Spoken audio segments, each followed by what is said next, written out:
Brz, aktivan, turbulentan način života savremenom čoveku, bez obzira na meridijane na kojima živi, nameće gomilu poslovno-privatnih obaveza, na koje sve češće žene i muškarci 21. veka ne mogu da odgovore. Rano jutarnje buđenje, spremanje dece za vrtić ili školu, nabavka namirnica, priprema hrane, samo su deo svakodnevne rutine gde dodatne pritiske dodaju i plaćanje neizmirenih računa, dospelih rata za kredit, obnavljanje dozvoljenih minusa.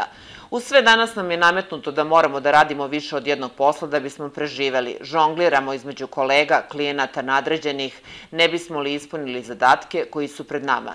A onda dođemo kući gde nas čekaju oni koji najviše volimo, deca i partneri, i želimo da im se posvetimo. Rezultat svega je uznemirenost, strah, stalno treperenje, panika, nemir. Jednom rečju, anksioznost. Dobar dan, ovo je Azbuka života RA mreže. Danas od A do Š razgovaramo sa Anom Ristović, psihološkinjom, psihoterapeutkinjom, telesnom psihoterapeutkinjom ordinacije Psihoart iz Užica. Draga Ana, dobro nam došla i nama je velika čast našoj redakciji što si danas naša prva gošća.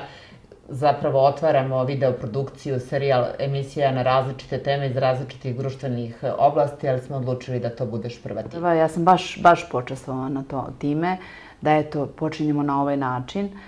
Hvala mnogo za poziv i eto, nadam se da će biti plodotvorno i korisno. S obzirom na to da sarađujemo već 17 godina od kada postoji Psihoart u Užicu, nadam se da smo kroz mnoge radio emisije na regionalnoj Radio Luni, dok si gostovala ti i tvoj suprug, dr. Petar Ristović, psihijatar, takođe psihoterapeut, pomogli mnogim sugrađanima zajedno da reše svoje probleme, pa nadam se da ćemo i kroz ovu videoprodukciju.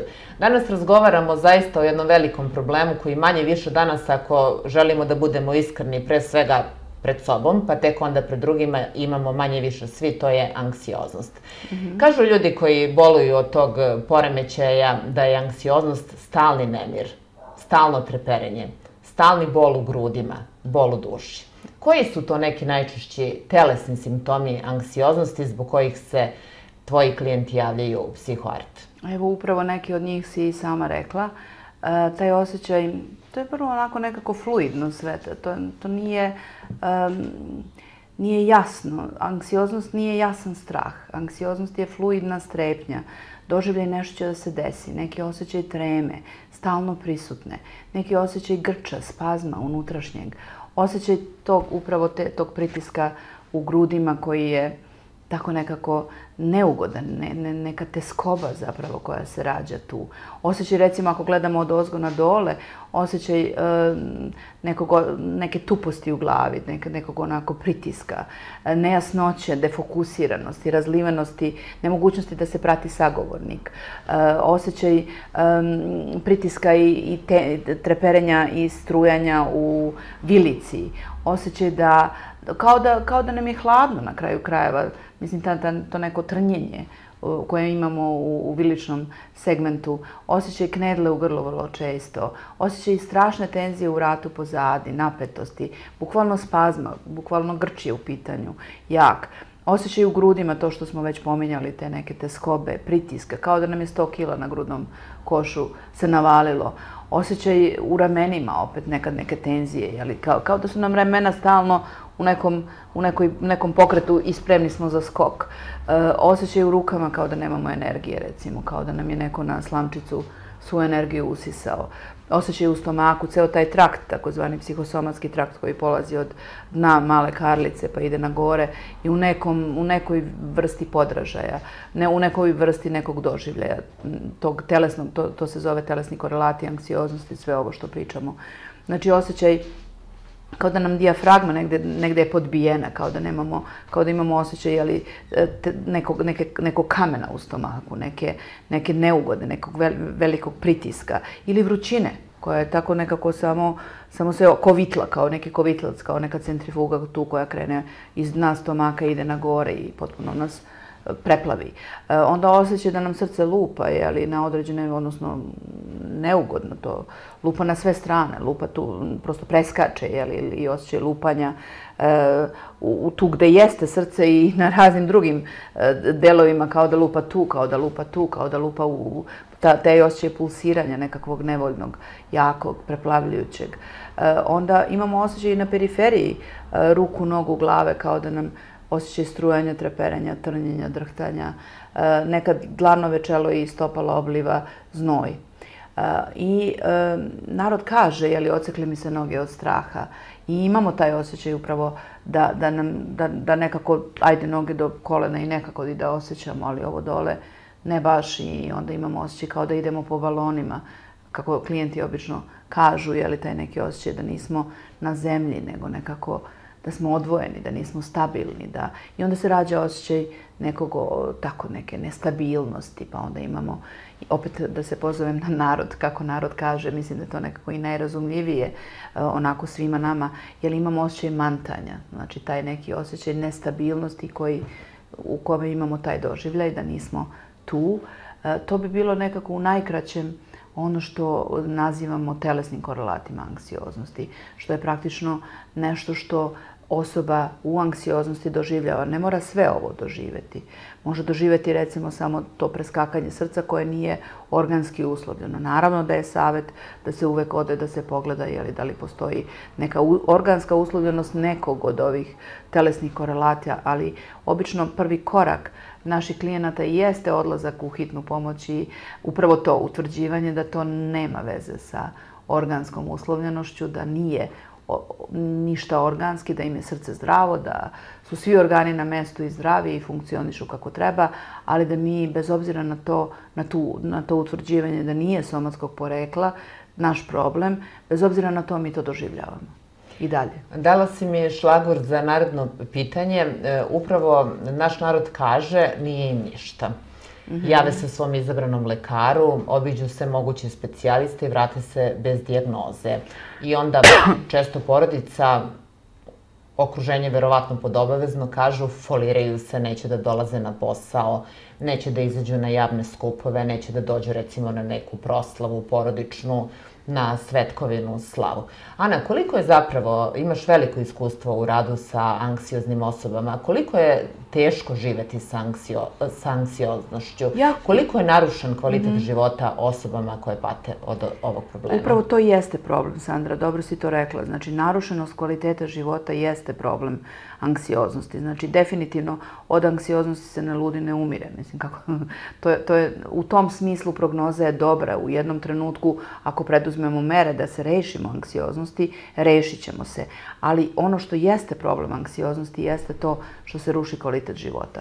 Što osoba ne može da živi punim plućima. I nije tačno da nije ništa. Znači, najgore je osobi koja trpi sve te simptome koji su preplavljujući. Poenta jeste u preplavljujućem doživljaju unutra tih telesnih korelata koje osjećamo. Znači, sve to je vrlo neprijatno i nije uopšte bezobrazluk u pitanju, jer se obično tumači tim nekim delom bezobrazluka ili delom da je osoba malodušna, da je odustala od svega, ili ti neki savjeti tipa pogledaj napolje, lepo je vreme, hajde, ne znam. Radi se i sunce i kiši. Jasno, sve to lepo tako reći, ali to nije tako lako primeniti u situaciji kad osoba osjeća anksioznost. Znači, to je mnogo teška stvar, upravo to, videti nešto što je spolja, što postoji. Znači, osoba u anksioznosti je zaista usmerena na taj užas iznutra. I vrlo teško može da napravi to što mi zovemo dualna svesnost. Što može, znači da može u istom trenutku da bude i unutra i spolja. I ako može, onda je to već korak napred. A šta zapravo dovodi do anksioznosti? Da li možda je genetski faktor veoma bitan ili nije, ili možda splet različitih životnih okolnosti? Pa pre će biti da je splet različitih životnih okolnosti, jer upravo anksioznost jeste, evo Svetska zdravstvena organizacija daje svake godine nekakve proračune, koliko ljudi, koliko je populacije koja pati na ovome svetu od anksioznosti i anksioznost je jedna od stanja, nije bolesti, stanja reagovanja sa najvećom progresijom, znači nekako najviše raste i do 2020. godine kaže se da će od 1/3 do 1/2 ljudi na ovoj planeti imati u svojoj životnoj istoriji, znači ili imati ranije ili biti aktuelno anksioznih. Bilo koji oblik anksioznosti, nek su to samo doživljaj telesnih korelata, nekog od telesnih korelata anksioznosti, ali znači da je to prosto jedna univerzalna stvar, nije samo ovde na našem podneblju, nego generalno na svetskom nivou, to je problem koji ima apsolutnu progresiju, apsolutni rast, nažalost. I sve više je ljudi koji imaju anksioznost i to je na neki način danak savremenom načinu života. Da li to znači da to nema veze sa nama koji živimo na ovom području, koji smo pretrpeli ratove, tranzicije, sankcije, nije baš da nema veze. Bombardovanje? Da li je to kod nas možda izraženije? Nisu rađena istraživanja u toj meri koliko je kod nas u odnosu na populaciju sveta, ali u svakom slučaju ako smo traumatizovani više, ako smo preživjeli sve ono što mi jesmo evidentno ovde preživjeli, znači i bombardovanje, i sankcije, i ekonomske krize svih vrsta, i političke krize svih vrsta.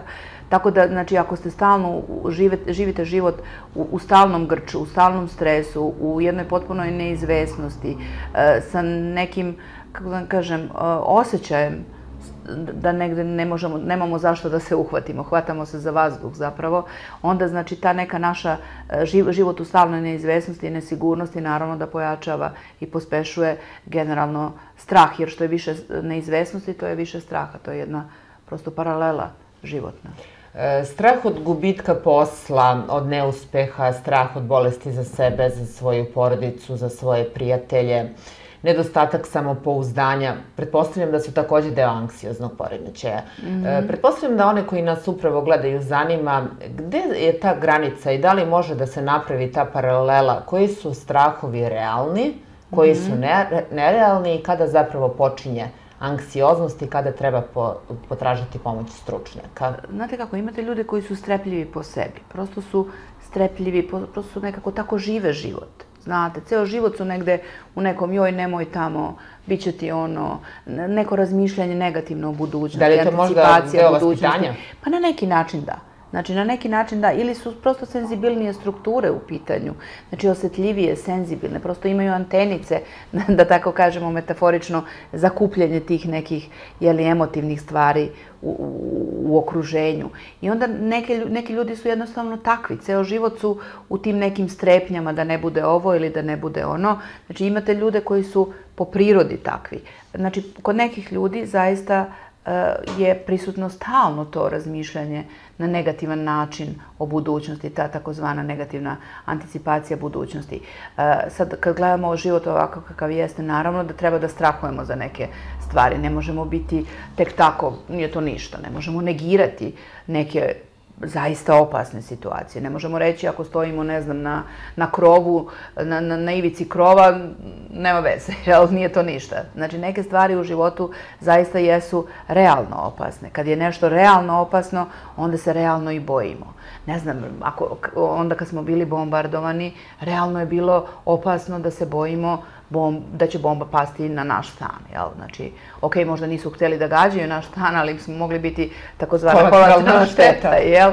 Tako da su to neki realni strahovi. Međutim, ukoliko ja stojim, evo, recimo, ukoliko ja budem u liftu nekakvom, živim ne znam, u Lepoj Breni i idem svaki dan liftom i možda ja više prestanem u jednom trenutku da idem liftom jer je to za mene previše. Ja možda u jednom trenutku doživim napad panike u tom liftu. Lift je lift. Bože moj, može da stane, jel? Jedino to što može se desiti. Možda može da se zaglavi. Ali to nekako postoji kao neka realna opasnost. Ali bez veze ako ja živim na, ne znam, 6. spratu i svaki dan idem peške, jer ja više ne mogu da koristim lift, jer se ja bojim da će opet da me strefi to što me strefilo jednom. Tako da, suštinski, to znači nije realan strah. To je moja fobija od jedne situacije koja realno ne možemo reći da je nešto preterano ugrožavajuće. Kao što, recimo, ljudi kad izađu na ulicu, ako imaju agorafobiju, pa onda dožive napad panike na ulici, pa onda imaju problem svaki put sledeći kad idu ulicom, da idu sami, onda moraju nekog kome veruju, s kim su bliski, takozvanog agorafobijskog partnera, da idu sa njim. I onda već možemo reći da su to neke situacije u kojima zapravo nije opasno. Šta bi moglo na ulici da nam se desi? Ok, uvek može neka sankcija da padne, jel? Šalu na stranu, ali generalno gledano to nije opasna situacija, ići ulicom. Međutim, za osobu koja ima agorafobiju i tekako jeste. Ili za ljude koji imaju, na primjer, socijalnu anksioznost, zašto bi bilo strašno otići na svadbu, slavu? Nekome jeste. Ali nekome jeste. Zato kažem, znači, neke situacije jesu realno ugrožavajuće, ali druge opet nisu, a za ljude koji imaju neki vid anksioznosti, bilo to fobijska anksioznost ili uopšte anksioznost kao takva, i te situacije postaju zaista opasne. A koliko su ljudi u ovom našem društvu koje je prepuno predrasuda na svim nivoima, koliko su spremni da potraže stručnu pomoć i da se povere partnerom? Mnogi ljudi svoje probleme kriju i od onih sa kojima žive. To ti mnogo bolje znaš nego ja, svakako čuješ u svojoj ordinaciji. Koliko su zapravo spremni da potraže pomoć i koliko je okruženje spremno da im pomogne? To jeste dobro pitanje, jer i dan danas, bez obzira koliko da su neki stereotipi možda razvejani, neke predrasude malo smanjene u odnosu na to potraživanje pomoći u vezi sa anksioznošću, i dan danas mnogi ljudi budu dugo vremena sami u svojoj anksioznosti, sami u svom trpljenju jednog stanja koje je teško za trpljenje, koje u stvari nije poenta u trpljenju zapravo, ali oni trpe i mnogo pate i zaista se uruši kvalitet života. Uruši se u toj meri da ljudi ne izlaze, recimo, na ulicu, da ne vide belog dana, da žive, da se nekako povuku iz života, da ne mogu da odlaze na posao, da ne mogu da rade, da ne mogu da funkcionišu na jedan, kako da kažem, na jedan životan način, da to bude jedna svakodnevica. Znači, prosto se urušava svakodnevni način života. Ništa više ne može da ih obraduje, da ih raduje. Jeste. I onda je to jako teško. Ima ljudi koji zaista budu sami u tome. Naravno da je važno, i prva stvar jeste deljenje, podeliti to s nekim. Nekad mnogo, jedan deo, nije možda polovina, ali jedan deo tereta spadne kad kažemo nekom to nešto i nekako odhuknemo jedan deo toga nečega što smo držali na leđima, metaforično rečeno. I šta onda radite ti i tvoj suprug, dr. Petar Istović, psihijatar, kada neko zaista odluči da promeni, da uradi nešto za sebe, da popravi svoje samopoštovanje pre svega, da poradi na njemu, na samopouzdanju, da prestane da se plaši svega i svačega i da konačno sebi vrati osmeh na lice? Konkretno, da li se i na koji način anksioznost leči? To je sad pitanje lečenja. Znači, anksioznost nije bolest. Znači, to moramo da znamo. Nije psihička bolest. Jedno je psihička bolest, jedno je biti anksiozan. Jel to spada u neurozi? Pa to je raniji termin. Znači, raniji termin je bilo taj termin neuroze. Sad se to kaže anksiozno reagovanje. To je jedan širok pojam u koje spadaju razni vidovi anksioznosti, spada i opsesivno-kompulzivni poremećaj, razne vrste reagovanja, da tako kažemo. Tako da u principu to je jako važno da osoba koja ima anksioznost ne doživljava sebe kao bolesnu, jer nije bolesna. Znači, zna ko je, šta je, gde je, nego trpi. Prosto to je jedno trpljenje. Muči se. Anksioznost je jedno mučenje. I jako je važno da to ljudi oni to osjećaju, nema šta da znaju, oni osjećaju da se muče. Sad je jako važno da znaju da to cijelo stanje mučenja može da prođe, ali ne može samo. Znači, ne može kako došlo, tako otišlo. I nije baš kako došlo. Ne može ono odlučit ću od danas da ponovo volim sebe, ljude i život. Sve će biti super, jeste. To je tako lepo reći. Na koji način vi pomažete vašim klijentima? Znači, mi oboje smo psihoterapeuti, sertifikovani psihoterapeuti. Ja sam sertifikovana, znači imam nacionalni sertifikat i evropski sertifikat za psihoterapiju. Dr. Petar Istović je također sertifikovani psihoterapeut na nacionalnom nivou. To je jako važno. Zašto ovo ističem? Zato što nije, znate kako, mislim, danas se praktično jeste sve na prodaju i svako se može predstaviti ovako ili onako i kažu ljudi, pa ne znam šta, sertifikati se, ne znam, mogu kupiti. Nije baš to tako, znate. Znači, sertifikat u psihoterapiji znači da je potpuno, pardon, moram ponoviti, nešto mi dođe. Ok, sertifikat u psihoterapiji znači da je kompletirana jedna višegodišnja minimum 4 godine su tu. Edukacija, postdiplomska edukacija, koja podrazumeva mnogo rada, ne samo u edukaciji u smislu sticanja znanja, nego mnogo rada i na sebi u smislu rešavanja svojih konflikata, jer ako hoćete da pomognete nekom, ne možete biti sa tim nekim sličnim konfliktom ili istim konfliktom unutra u sebi. Znači, to razrešavanje unutrašnjih vlastitih konflikata jeste sastavni deo te dosta naporne i dosta duge edukacije. Tako da je jako važno kad se obraćate psihoterapeutu da znate da je vaš psihoterapeut zaista psihoterapeut. Jer u današnje vreme svako može biti sve, izgleda mi, ali je bitno, znači, psihoterapija je prosto jedan put jedan top kojim se gađa problem, da tako kažemo metaforično, problem anksioznosti. Znači, i potrebno je da taj top zaista bude u funkciji. Znači, da zaista idete kod psihoterapeuta koji jeste psihoterapeut. To možete proveriti na sajtu Saveza društava psihoterapeuta Srbije. Sad se to zove samo Savez psihoterapeuta Srbije, to je doskorašnji naziv.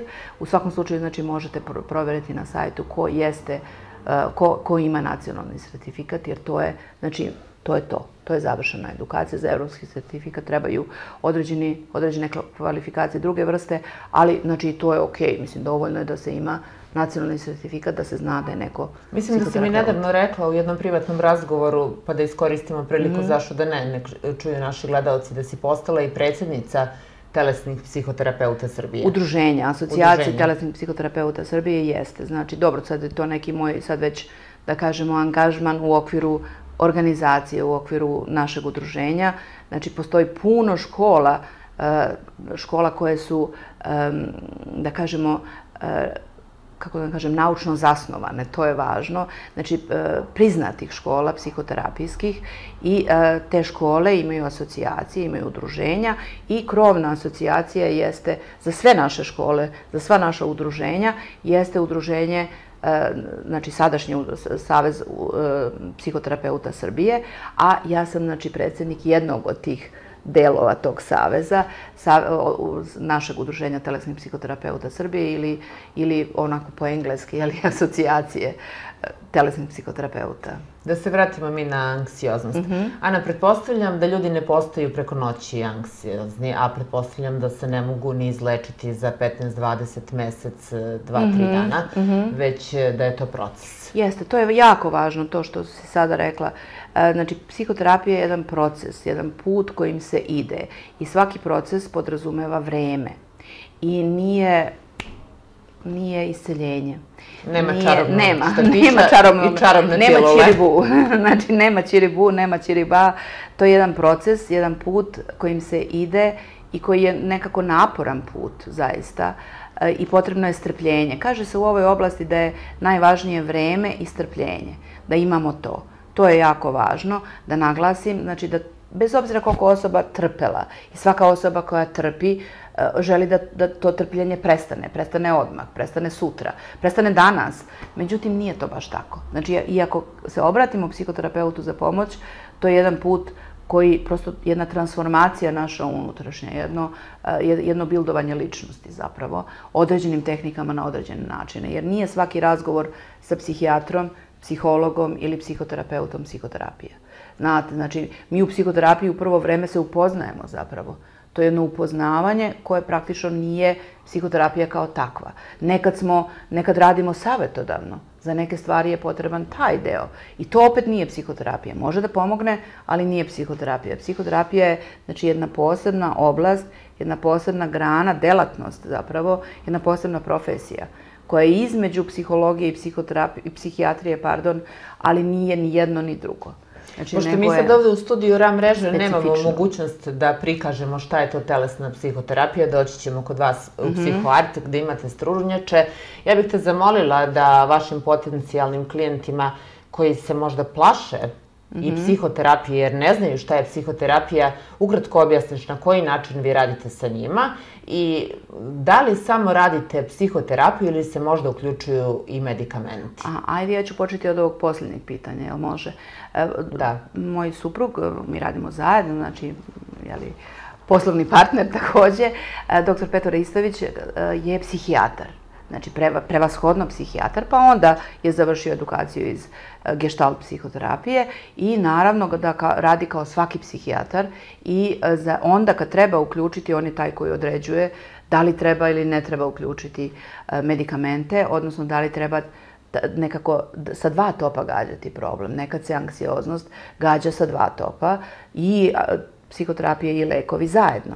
Pa nekako ovi lekovi budu kao neka pešadija, idu prvo, a onda kad se nekako osoba malo stabilizuje, jer nekad je toliko jako to preplavljeno sa simptomom da osoba prosto ne može da primi nikakav vid ni razgovora, a kamoli neku usmerenu aktivnost koja menja iznutra, tako da ne može da se fokusira, jel? I onda negde stabilizacija najbrže ide kroz primjenu medikamenata i onda se uključuje on sa tim. I nekad, znači, se gađa zaista problem iz 2 topa. Ja nisam tu uključena jer ja sam po osnovnom obrazovanju psiholog, po specijalističkom, kao što rekoh, sam psihoterapeut. Lekovi nisu oblast mog delovanja, ali jesu njegovog. Pošto smo nas dvoje iz različitih pravaca psihoterapijskih, znači on je završio gestalt, ja sam završila telesnu psihoterapiju, oboje smo završili EMDR psihoterapiju, rad sa traumama. To Svetska zdravstvena organizacija taj metod upravo i preporučuje za rad sa traumatizovanim, sa posttraumatskim stresnim sindromom, a ovde mi svi praktično jesmo sa nekim malim uplivima ili jačim uplivima posttraumatskog stresnog sindroma, svi ovde jer smo traumatizovani ratom kao takvim, bombardovanjem. Tako da EMDR, znači, radimo zajedno, taj psihoterapijski pravac za rada sa traumama, a opet, znači, Petar će jednom da ti pojasni, odnosno vašim gledalcima da pojasni šta je to gestalt, a ja ovde opet mogu da pojasnim šta je to telesna psihoterapija. Znači, telesna psihoterapija nije masaža. Prevashodno mogu da kažem šta nije, pa onda možda šta jeste. Znači, nije masaža, ja nisam fizioterapeut, niti fizijatar, niti sam neki ekstremni maser. Znači, telesna psihoterapija radi zapravo sa emocijama u telu. Mi smo počeli ovaj razgovor, a evo sad i završavamo na neki način, sa pričom o telesnim korelatima anksioznosti, sa pričom o osjećaju pritiska tjeskobe u grudima, sa pričom o knedli u grlu, sa pričom o pritisku u glavi, sa pričom o lupanju srca preteranom, sa pričom o znojenju u dlanovima, stopalima. Znači, to su ti telesni korelati anksioznosti i mi odatle počinjemo. Radimo sa emocijama iz tela, iz tog takozvanog reptilijanskog mozga. Jedan naučnik, on se zove, zapravo živ je čovek, zove se Daniel Siegel i on je dao jedan vrlo onako inspirativan model mozga koji je, eto, prosto, kako da kažem, prijemčiv i razumljiv. U Americi se radi u školama, osnovnim školama, da se zna kako mozak funkcioniše, pa elem da iskoristim taj hand model mozga. Znači, imamo 3, da kažemo, nivoa u mozgu. Jedan je taj reptilijanski mozak. Kaže se reptilijanski zato što je prvi nastao u razvoju i to je taj deo odakle kreću sve te stvari. To je taj autonomni nervni sistem. Mi radimo zapravo u telesnoj psihoterapiji sa autonomnim nervnim sistemom. Odatle polazimo. Ali ne ostajemo samo tu. Postoji taj limbički sistem, znači tu je amigdala i hipokampus. To je emotivni taj deo. Mi počinjemo od nagonskog dela, od tog refleksnog, idemo ka emotivnom i završavamo sa korteksom, sa prefrontalnom regijom korteksa. To je davanje smisla. Znači, praktično neke psihoterapije idu odavde, možda dodiruju ovaj emotivni deo, ali vrlo retko psihoterapije rade sa ovim sa čim mi radimo. Mi radimo zapravo sa autonomnim nervnim sistemom, sa onim što je potpuno nesvesno, znači što nema kontrole, nema volje, znači što je samo od sebe nastaje prosto. I šta kaže rezultat vašeg zaista 17 godina uspešnog rada, opstajete, znam da dolaze ljudi ne samo iz zapadne Srbije, nego iz cele zemlje, radite i u Beogradu, sad si počela da radiš i na drugom kontinentu, ali o tome ćemo nekom drugom prilikom i van Evrope. Kakvi su rezultati, Ana? Da li se anksioznost samo zaleči privremeno ili može i da se izleči? Sad je to već individualna stvar, zaista. Zavisi od osobe. Znate kako, 50% jeste terapija, da tako kažemo, razne vrste terapije, da li se primenjuje medikamentozna terapija ili se ostaje samo na psihoterapiji, 50% je psihoterapija, da tako kažemo, neko kaže 60% čak, jel? 50% ili 40%, gledamo kako god, je sam čovek. Znači, sam čovek u smislu njegove želje volje da izađe iz problema, njegovog strpljenja, njegovog angažmana u tome da i izvršava te neke, da kažemo, terapijske zadatke. Znači, da ne bude to što bi trebalo da radi između jednog i drugog terapijskog susreta, onako neka priča, ajde, radit ću pa ništa. Znači, to je prosto bitno i to. I bitan je kontinuitet. Znači, bitno je to prosto da ima određeno vreme kad se dolazi na psihoterapiju. Jer obično ljudi kad im je malo bolje, mogu ja to sam, odo ja. A da li je jako bitno da se čovek, klijent, znam da vi kažete da su klijenti oni koji ne piju lekove, ili pacijenti koji piju, uzimaju medikamente, da li je bitno da se suočava sa svojim problemima, da im ide u susret? Koliko je to bitno u samom procesu psihoterapije? Onoliko koliko može u tom trenutku. Znači, koliko je spreman? Jeste, koliko je spreman. U nekim psihoterapijama, recimo behavioralne orijentacije, bitno je ići čak i preko, preplavljivati se. Međutim, mi nekako u našim psihoterapijskim pravcima koje smo mi završili, to nekako nije. Znači, mi govorimo zapravo o poštovanju granica. O tome koliko ja mogu u ovom trenutku. Same granice su u stvari nešto na čemu se radi. I znači, bitno je prepoznavati svoje granice, koliko ja mogu u ovom trenutku da uradim nešto. Živimo brzo, stresno, teškim, neizvesnim vremenima. Jedan savjet, zamolit ću te za sve naše gledaoce, kako da budemo bolji sebi? Kako da se ponovo smejemo, da se radujemo i suncu i kiši? Jer stalno nam je i vreme krivo, mnogima je i vreme krivo. Kako da živimo sad i ovde bez straha za budućnost? Ono što je jako važno, naći ventil zapravo. Znači, život je takav, težak je, nedvojbeno je težak. I što pre shvatimo da je život težak, u stvari, da nije vrt ruža, možda i to neki savjet. Znači, nekako, lepa je stvar verovati da je sve lepo, ali nije. Znači, život je kad odrastemo težak. Kad smo deca, mi imamo osjećaj rasta, razvoja i da će sve biti divno i krasno. Međutim, nekako kad budemo odrasli, shvatimo da nije sve divno i krasno. I onda jeste važno, eto, upravo to, prihvatanje da je tako kako jeste. A jako važna stvar jeste naći ventil. Znači, moramo da radimo to kako moramo. Moramo ili ne moramo, ne znam, ali tako je nekakav način života nastao da smo previše u poslu. I onda kad već jeste tako, hajmo da nađemo nešto što nas ispunjava. Hajmo da nađemo to nešto i da nekako uživamo makar na tren. Nešto čak i banalno. Ali to je naš ventil. Da uradimo nešto za sebe. Nešto, nije bitno. Probamo da ne procenjujemo i da ne vrednujemo da li je to okej, nije okej. Što je naš ventil. Da li je to banalno ili je važno? Nama je važno u tom trenutku.